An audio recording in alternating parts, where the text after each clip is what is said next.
మొన్న అయితే హాస్పిటల్ కి పోయినప్పుడు అయితే డాక్టర్ అయితే మటన్ చికెన్ మంచిగా తినాలా, ప్రోటీన్స్ అందుతాయి, కుట్లు కూడా తొందరగా హీల్ అయిపోతాయని చెప్పిండు. చెప్పడమే ఆలస్యం. ఇక నేనైతే ప్రెగ్నెంట్ కన్ఫర్మ్ అయినప్పటి నుంచి మటన్ అయితే తినలేదు. మీకు అందరికి తెలిసిందే వాంతులు. ఇక మా ఆయన చెప్పుడే లేట్. ఇక ఆగమేఘల మీద మటన్ తీసుకొచ్చి నా కోసం అయితే మా ఇంట్లోనే వండి మంచిగా కుక్కర్ లో మెత్తగా ఉడికించి అయితే నా కోసం తీసుకొచ్చిండు అనమాట. మసాలాలన్నీ మంచిగా ఇంట్లోనే ప్రిపేర్ చేసేసి, బయట మసాలాలు కాకుండా ఇంట్లోనే ప్రిపేర్ చేసేసి తీసుకొచ్చిండు.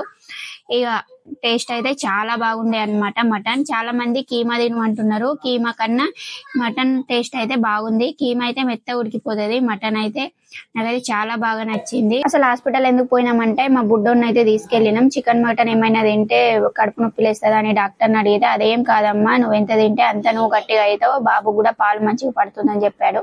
వీడియో నచ్చితే లైక్ చేయండి, షేర్ చేయండి, కామెంట్ చేయడం మాత్రం అస్సలు మర్చిపోకండి. అలాగే సబ్స్క్రైబ్ చేసుకోండి.